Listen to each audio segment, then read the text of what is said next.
मुरैना से कैलारस वाली रोड पे लेफ़्ट लेने के बाद आप कैलारस पहुंच जाएं। कैलारस में से आपको लेफ़्ट कट मिलेगा पहाड़गढ़ के लिए। आगे जो वीडियो में आप देखने वाले हो वो इंडिया के प्री हिस्टोरिक पास्ट को डिपिक्ट करती है।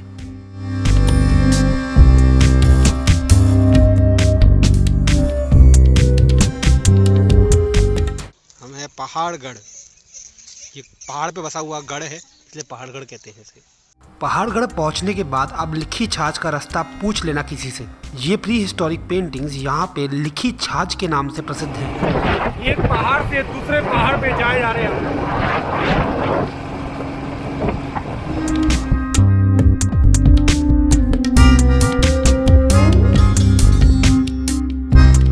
तो बहुत टाइम बाद हमें अभी एक गांव दिखा है। ये देखिए पहाड़ के नीचे है।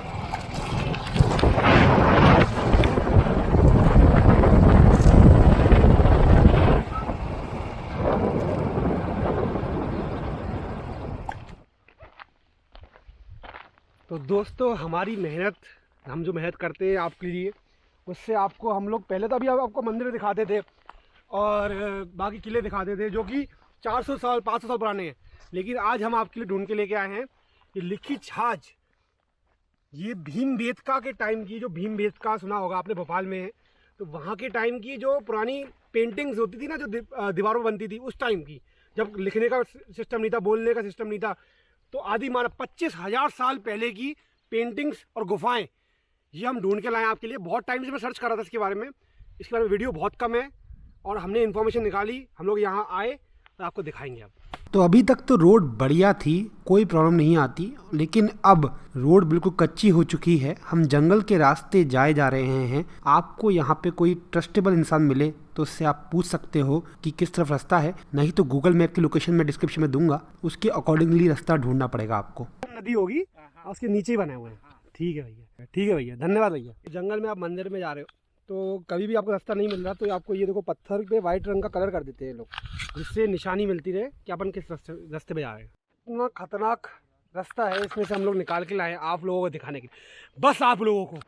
बहुत ही घने जंगल में चल रहे हैं हम लोग नदी की तरफ, राइट।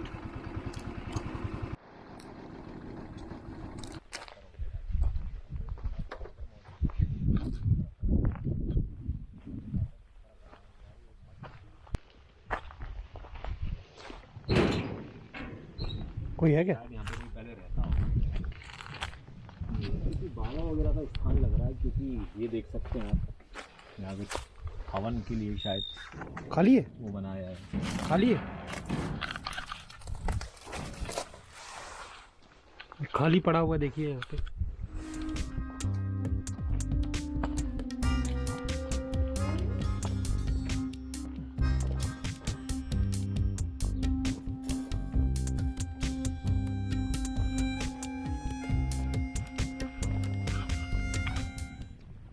ये जो आप हम लोग खड़े हैं जहाँ पे, ये पूरी आसन नदी जो थी उसका तलहटी है, मतलब पानी खत्म हो चुका है नदी के अंदर।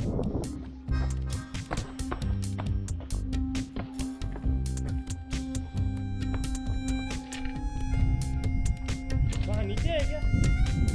सोचिए नदी पहले कितनी देर बहती होगी। हमने डॉक्यूमेंट्री जो देखी थी, डॉक्यूमेंट्री जो कुछ पुरानी डॉक्यूमेंट्री थी, जब इसकी खोज हुई थी तो उस डॉक्यूमेंट्री के अंदर पानी बह रहा था बहुत तेज, पूरी नदी थी ये। और अभी क्या है, पानी डाइवर्ट कर दिया शहर की तरफ, काफ़ी पानी, पहाड़ डैम का, इस सब का, यहाँ पानी नहीं आ रहा।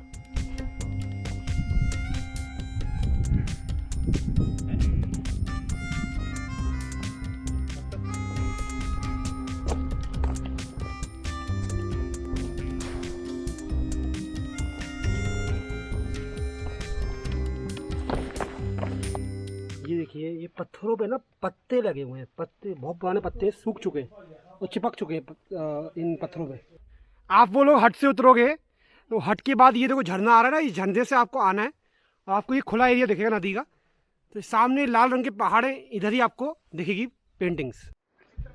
हाँ हाँ बने, चलो हमें मिल चुकी है। मेहनत करने के बाद ये पहाड़गढ़ केव्स की आर्कियोलॉजिकल साइट डीपीएस द्वारिकेश, जो कि एक आर्कियोलिंग्विस्ट हैं, और श्री राम शर्मा, जो कि पहाड़गढ़ में सिविल इंजीनियर थे, उन्होंने इन पेंटिंग्स को डिस्कवर किया। उस वक्त इस एरिया में पहुंचना बहुत मुश्किल है, आज ही इतना मुश्किल है तो उस वक्त बहुत मुश्किल था। ऊंट के ऊपर बैठ के वो यहाँ तक पहुंचे। ये तब की बात है जब ओनली इंसान जानवर से इंसान बन रहा था। तो ये कुछ पेंटिंग्स है जिसके अंदर दिखाया है कि घोड़े, हाथी, धनुष बाण, ये सब चीज़ें भी उस वक्त थी। इन पेंटिंग्स में ह्यूमंस और जानवरों के बीच में कन्फ्लिक्ट, ह्यूमंस और ह्यूमंस के बीच में कन्फ्लिक्ट, अलग अलग जानवरों की पेंटिंग्स, जैसे ऑस्ट्रिच की पेंटिंग्स भी हैं, और ऑस्ट्रिच के एग का शेल भी यहाँ से मिला है, जो कि प्रूफ करता है कि इंडिया में ऑस्ट्रिच थी। अभी तो इंडिया में ऑस्ट्रिच एक्सटिंक्ट हो गई है, लेकिन ये फाइंडिंग्स ये प्रूफ करती हैं ऑस्ट्रिच के बारे में। ये हमारा नेशनल पंछी मोर लग रहा है, या तो ये मोर है ये ऑस्ट्रिच है। देखिए ये युद्ध का दिखाया गया है। ये हाथी है, हाथी पे तीर कमान लेके कोई खड़ा हुआ है, और ये देखिए, और कुछ लोग पैदल हैं जो कि उन पे वार कर रहे हैं। ये देखिए, ध्यान से देखिए, तीर कमान है।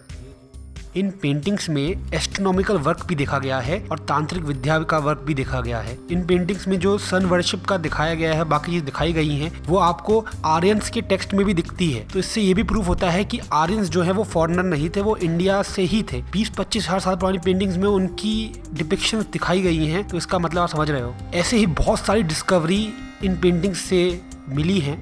इन पेंटिंग्स में डॉग्स या भेड़िए जो भी उस वक्त होंगे उनका वर्णन भी है। यहाँ पे कुछ रिचुअल्स देखिए, आप लोगों ने हाथ पकड़े हुए हैं और शायद डांस कर रहे हैं। ऐसी बहुत सारी चीज़ें यहाँ पे वर्णन है। इनमें से काफ़ी पेंटिंग्स ओनली 8 स्ट्रोक से बनाई गई हैं, तो शायद 8 जो था वो कोई मैजिक नंबर था उस वक्त के लोगों के लिए।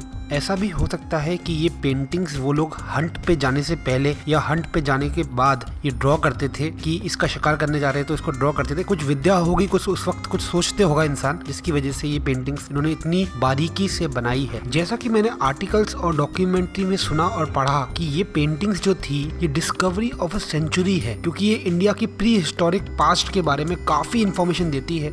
लेकिन आज इन पेंटिंग्स का अस्तित्व धीरे धीरे खत्म हो रहा है। कैसे? नेचर, जो बारिश होती है और काई जमती है, इसकी वजह से पेंटिंग्स डिट्रॉइट हो रही है धीरे धीरे, और इसके ऊपर बी हाइव्स है, मतलब मधुमक्खी के छत्ते हैं, जिनको तोड़ने शायद लोग आते होंगे, और उसकी वजह से यहाँ पे जो पेंटिंग्स है वो स्क्रैच भी हो चुकी हैं। काफी लोग यहाँ आते हैं जो इन पेंटिंग्स के ऊपर नाम लिख देते हैं अपना, जिससे पेंटिंग्स खराब हो रही है, क्योंकि प्रोटेक्टेड एरिया नहीं है बिल्कुल भी यहाँ। यहाँ पे कुछ टाइम पहले डॉकाइट्स, मतलब जो डाकू थे, वो यहाँ रहते थे। बारिश के टाइम पे बहुत बारिश होती होगी तो यहाँ रुकते होंगे इसके नीचे, गुफा के नीचे, और यहाँ आग जलाते थे, जिसकी वजह से पेंटिंग्स काली, मतलब आग की वजह से पेंटिंग्स खराब हो गई है। अभी भी यहाँ आने का कोई रास्ता नहीं है, मतलब हर इंसान नहीं पहुँच पाता, बहुत मुश्किल है इनको ढूंढना भी। अभी तो आपको मैंने एक साइड दिखाई है, ऐसी बहुत सारी साइड यहाँ पे हैं, कुछ खत्म हो गई हैं, कुछ बची हुई है, और कुछ तक पहुँचना बहुत मुश्किल है।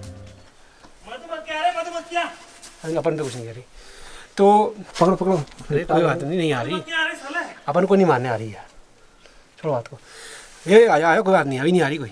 लेकिन क्या हो गया? कहाँ है? अरे अंदर आ रहा है, आपके पीछे पड़ गई हो? कुछ नहीं करा, मुझे पता नहीं क्या है। तो छोड़ देगी वो, पानी में जाओ, पानी में जाओ, पानी में पानी चलेगा, पानी में चलेगा, पानी में। हेलमेट पहनो, हेलमेट। हाँ हेलमेट पहनो ना। अपन दूर है भाई, अपन के पास भी आ जाएंगे नहीं तो। हाँ जैकेट पहनो ऊपर से। बस ठीक है, और क्या, चलो चलो। एक विनती है आपसे, अगर आप यहाँ आओ तो पेंटिंग्स को बिल्कुल खराब मत करना, वहाँ कुछ लिखना मत, मधुमक्खियों से बिल्कुल बच के रहना, क्योंकि मैं सुना है कि कुछ लोगों पे मधुमक्खियों ने अटैक किया था यहाँ पे और उनको हॉस्पिटलाइज भी होना पड़ा। हम लोग नदी की तलहटी में, मतलब नदी की जो नदी का नीचे का बेड होता है उसमें हैं हम लोग, क्योंकि नदी नहीं है, नदी ख़त्म हो चुकी है, पानी ख़त्म हो चुका है, सब शहर की तरफ मोड़ दिया गया पानी। यहाँ पानी होता अब नदी के अंदर होता है अभी। और ये बड़े बड़े पत्थर देखो कैसे गिर के आए ऊपर से, और कितने पुराने पत्थर होंगे।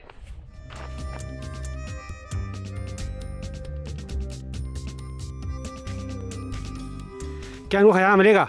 ये रास्ता बंद कर दिया भाई साहब, पत्थर डाल डाल के। यहाँ पे गुफा थी, बंद हो गई है। इस तरह के बहुत सारे पत्थर फंसे अंदर। कोई बात नहीं भैया, कोई बात नहीं। दोस्तों आज आपको मैंने बहुत ही मुश्किल से हम लोगों ने आपको दिखाया, क्योंकि ऐसी जगह है जो बिल्कुल भी मतलब अच्छा, एक अच्छी बात है कि 2 किलोमीटर पहले तक रोड बनी हुई है यहाँ पे, फिर अंदर कुछ 1-2 किलोमीटर अंदर कच्चा रास्ता है, फिर आधा 500 मीटर पैदल चलना पड़ेगा आपको और आप पहुँच जाओगे। तो इतना मुश्किल नहीं है पहुँचना, लेकिन कोई डायरेक्शन नहीं दी है यहाँ पे। तो जंगल का रास्ता है ना, उधर भी वाइट रंग के कहीं कहीं निशान लगे हुए थे, तो उससे पहचान के हम लोग यहाँ पे पहुँचे। और गूगल मैप पे लोकेशन डली हुई है, लेकिन मुश्किल से मिलती है। आपको मैं शेयर कर दूँगा डिस्क्रिप्शन के अंदर। यही था, चलते हैं यहाँ से। ये एक छोटा सा घर जैसा बना हुआ है और यहाँ पे लेकिन कोई रहता नहीं है, अभी खाली पड़ा हुआ है। अभी बारिश के टाइम पे लोग आ जाते होंगे, अभी तो बंद है, गर्मी बहुत हो गई ना। अब चलते हैं यहाँ से। पीछे देखो, पीछे देखो दोस्तों, वीरान पगाड़ा के जंगलों में घूमते हुए पानी को प्यास की तलब लगी, तो पानी की टंकी मिली है यहाँ पे। देखिए यही है। अभी तो गर्मियाँ शुरू नहीं हुई है भाई साहब, तो गर्मियों के अंदर हम ब्लॉग नहीं बनाएंगे। हम लोग 2 महीने छुट्टी मनाने के लिए कश्मीर चले जाएंगे। पैसे भेज दो आप लोग बस।